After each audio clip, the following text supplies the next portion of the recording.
Hello, Sha-Nade here. Back again, just want to briefly describe and discuss the sun in astrology and its overall symbolism and themes. Quick disclaimer. These opinions are my own. This is my understanding of the sun. We can completely agree to disagree. Now, what is the sun? The sun is illumination. The sun helps us to see. The sun is our sight. The sun sustains all life. The sun is the center of the universe, the center of our solar system. The earth takes 365 days and a quarter approximately to have one full revolution of the sun. So within that calendar year, that orbit, from our vantage point, the sun travels through the 12 signs of the zodiac. Now, in order to fully understand any planet, you first have to look at the 7th house, what is opposite that planet. And for the sun, the 7th house is Aquarius, which is Saturn. So first we have the sun, which would resonate with everyone because it's our soul, our life energy. But most importantly, it would resonate with you further if you are a father, if you are a king, if you are a politician, if you are a head of state. And also if sun is your atmakaraka, which in Jaimini astrology is the planet with the highest degree. So, the sun signifies all of these things, as well as our ambition, our status, our career, our ability to procreate, our creative intelligence, our awareness and perception. So, whatever sign the sun is in your chart, and whatever house, that indicates what you are aware of, what you take notice of, and what you attract and gain attention for, what you gain recognition for, what people notice about you. So with the sun's 7th house, the sun's opposite being Aquarius, and sun being the king, these people face harsh criticism from the masses, from the collective. They can also be harsh critics and have and exercise a harsh judgment of the masses. There's a coldness there because of Saturn. The sun is so hot and it burns and it purifies. And that's why it is considered a malefic, because all malefics, they want you to fulfill your highest potential.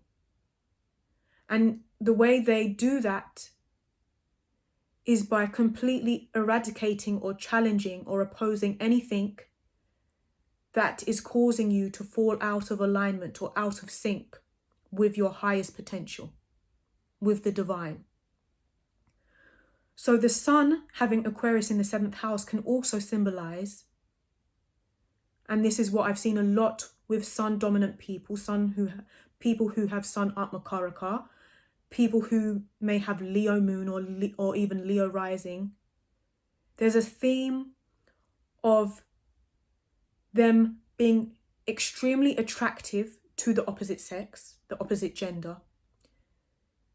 Them having multiple love affairs, multiple relationships across their lifetime. And also, it can manifest as extramarital affairs. Because Aquarius is the masses, that's a lot of people. Huge amounts of people. Because the sun burns so hot and burns so bright. And it's our ability, as I said, it's our ability to create and procreate and love. So with that solar energy, there is this love of all, love of everything, love of people in general. And sometimes that energy is so hard to manage as a human being. It's corrupted and it's expressed in a way where you're attracted and you love everyone. So you want to express that love to everyone. You want to be in a relationship with as many people as possible. This is one way it can manifest. Now, the sun has been described as being dark or having a tan complexion, being, having a dark tan. Also, the sun has a solid frame, a solid stature. The sun isn't always tall. I've seen with especially Caucasian people, a lot of sun people may have blonde hair. Not always, but a lot of them do. And they're not always tan. Some of them have the blonde hair and are tan, and some of them are very tan, but they have darker hair. And some of them are pale and have dark hair. But generally, sun people have great vision, great eyesight. They are brave.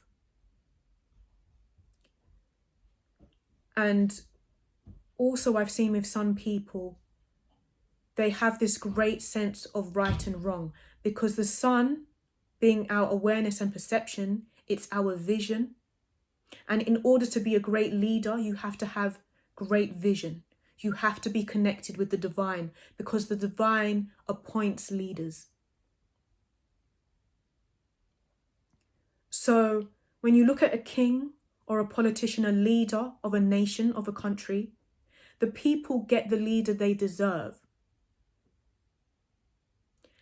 And how this manifests, if we take the United States as an example, currently, the United States has a leader who has Leo rising, first of all, and I won't get too much into his chart, but he also has a Scorpio moon. So when you look at the people and you understand that the leader reflects the heart of the people at the time that person is the leader, these people have this turbulence of a Scorpio moon. Fighting, war, reversal of fortune,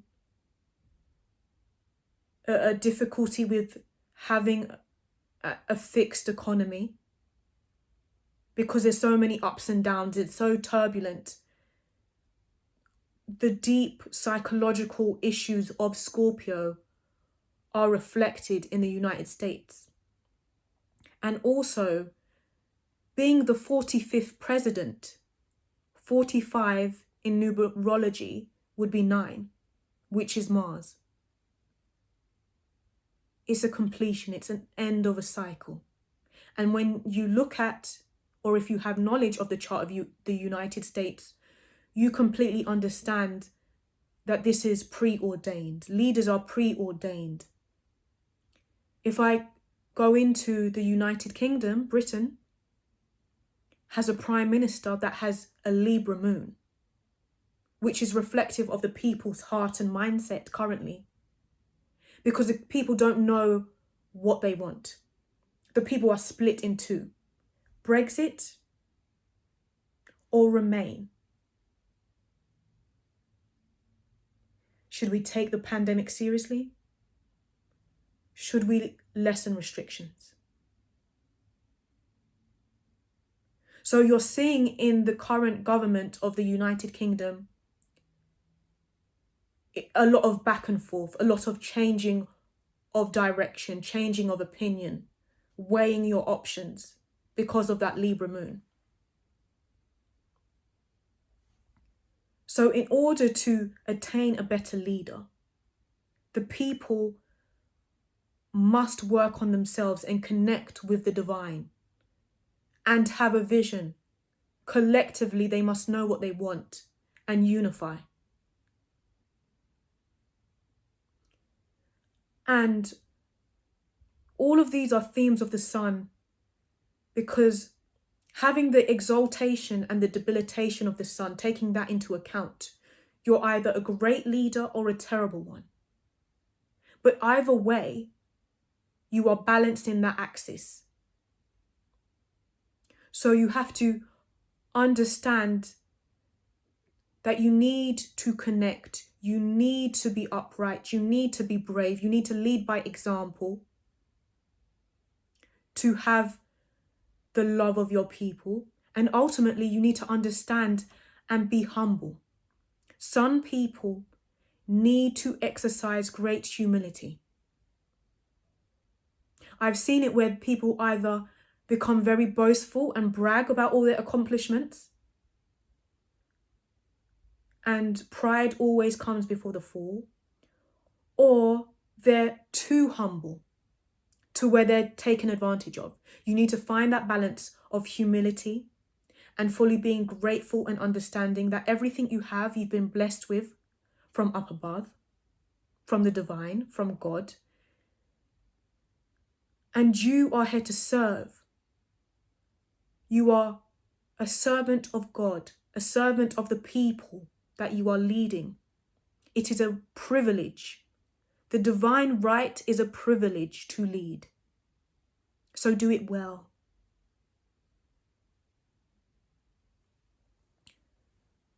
So when you think about all this symbolism of the sun, and going back to that 7th house axis, a lot of the corruption of the sun's energies and what leads the sun to have false visions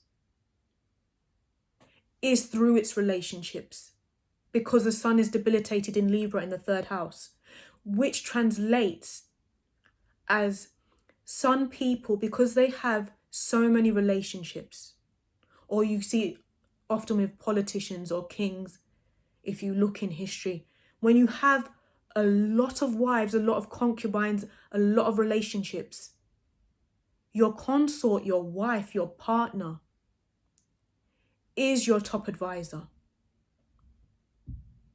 When you're in your bedchambers, when you're alone with your partner, their opinion is of highest importance. So you want a partner that is reflective of the people you are leading, of the people you belong to, who has a heart for the people.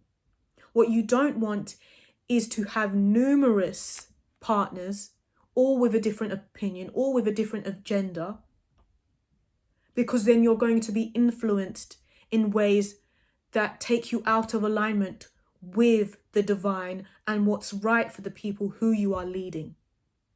And it will ultimately bring about your downfall, because then you don't know your own mind, because you want to please your partner. And with Saturn being in the 7th house, your partner needs their space, because the sun burns and it purifies and it's intense. And you'll get heat stroke if you're with the sun all the time. It's too much, it's too intense. You need to cool down, you need to cool off. But that doesn't mean you go and have numerous other partners, because that's the whole point. You having that unified vision and balancing your own energy and accepting there are always going to be harsh criticisms from the people you're leading. There's always going to be someone who wants to overthrow you, who wants to take all of the blessings that have been bestowed upon you because of your position. You have to defend yourself, defend your people, and have that poise and countenance and wisdom to lead.